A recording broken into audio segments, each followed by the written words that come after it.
Hey everyone, and welcome back. So today was the opening night presentation for Gamescom 2023, and today we'll be looking at a roundup of all the announcements that involve the Nintendo Switch. Now to be blunt, the Nintendo Switch definitely didn't dominate the announcements in today's presentation.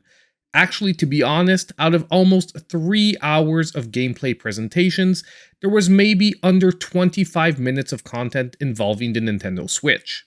So rather than have you sit through almost 3 hours of presentations for just a few tidbits of information for the Nintendo Switch, I thought I'd bundle it all up nicely for all of you in a quick, under 10-minute presentation. So let's get started, and don't forget, if you are liking the content, hit that like button and subscribe to the channel so we can hit that 20k subscriber mark before the end of the year.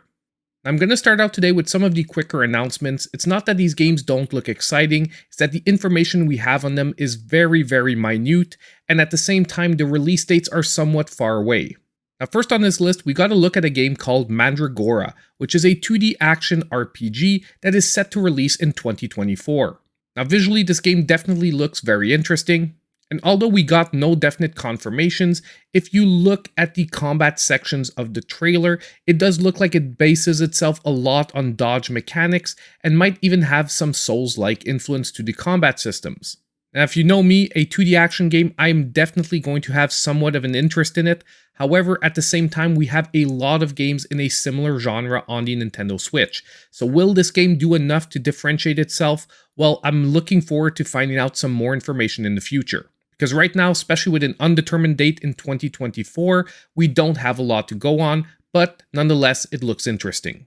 Now, another game that we don't have a lot to go on and actually came at the very end of the presentation is Thank Goodness You're Here. Now, visually, this game looks amazing. I am in love with the art style. And the slapstick toned humor that we're getting from the trailer is also extremely piquing my curiosity. And if we look at the description of the game, they're not even calling it a platform game, they're calling it a slapform game.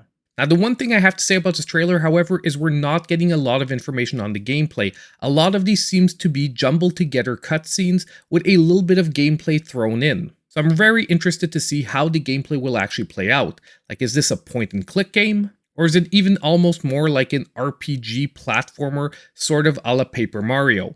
Now once again, I'm very interested in this game, however, it also once again has a release date of just 2024. So we still might have to wait quite a while before we get some more deep information about the game. Now the next announcement I want to take a look at is for Expeditions, a Mud Runner game. Now for any of you that are unfamiliar, this seems to be an offshoot of the Mud Runner series and also the Snow Runner series that we have on the Nintendo Switch, which are pretty much simulation driving games, however with a very original twist. Focus isn't really on racing, but rather traversing extremely difficult terrain. And at least from what we see in the trailer, this seems to be right up that same type of gameplay. Now in this game, we're also supposed to be building and managing a base, equipping vehicles with extra gadgets, and really focusing more on exploration than the previous games. Now the previous games in the series were of extremely high quality. Unfortunately, I only had time to play a little bit of Snow Runner, but once again, I'm extremely excited to see the future of this game series, and I really hope I'm going to get to play this next entry.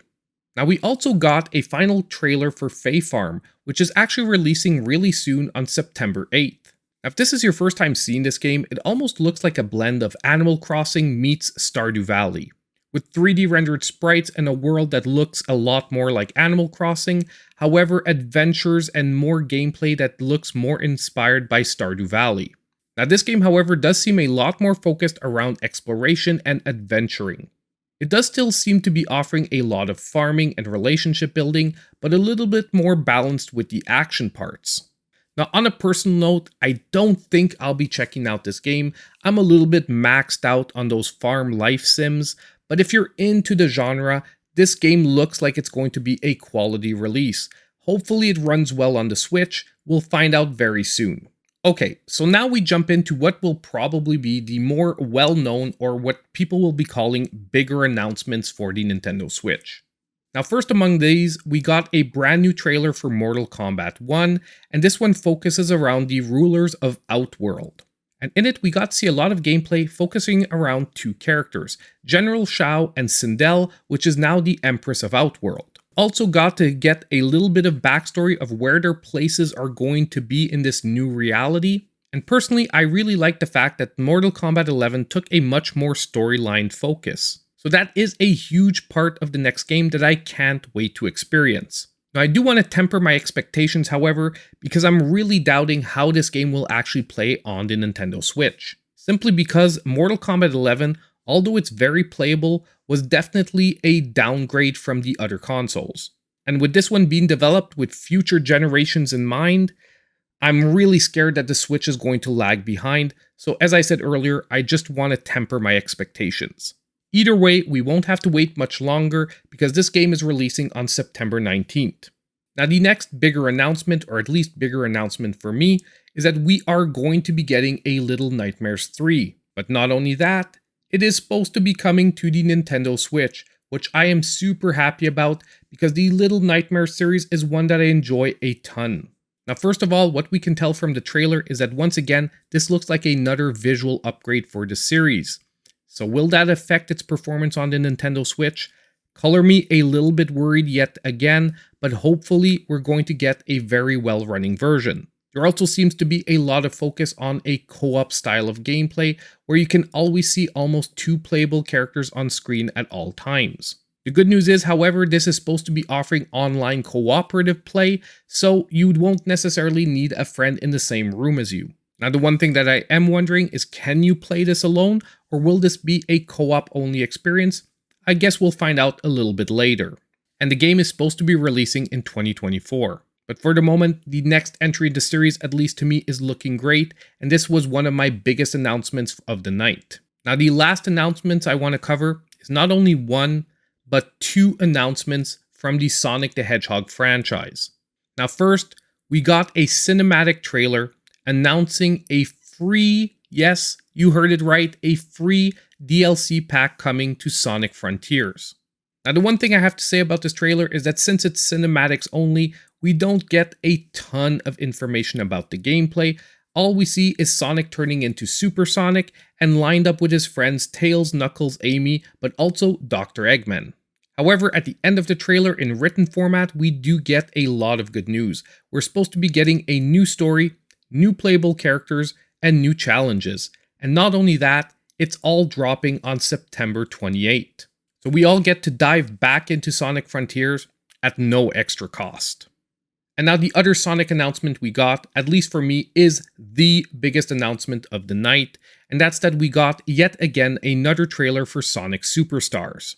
Now, if you're unfamiliar, this is a 2D Sonic game that is going to be releasing pretty soon because guess what? Yes, we finally got a release date. It is coming out on October 17th.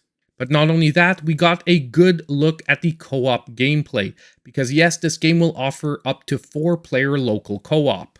Now, although some people are disappointed that the campaign co-op is going to be local only, you know what? The gameplay nonetheless looks great. And at least it's a drop-in, drop-out format. So if a friend comes over, he can come help you out for a couple of hours, and then you can continue on your adventure alone. We also get at the end of the trailer a quick look at the online battle mode. Because yes, there will be an online multiplayer, however, it will only be a battle format. And you know what? It nonetheless looks like a really nice addition to prolong the longevity of the game.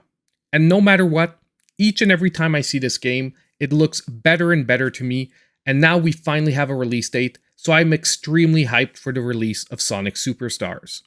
So that was pretty much it for all the announcements involving the Nintendo Switch for the opening night of Gamescom. Now we all knew that we weren't supposed to be expecting a lot of new games to show up.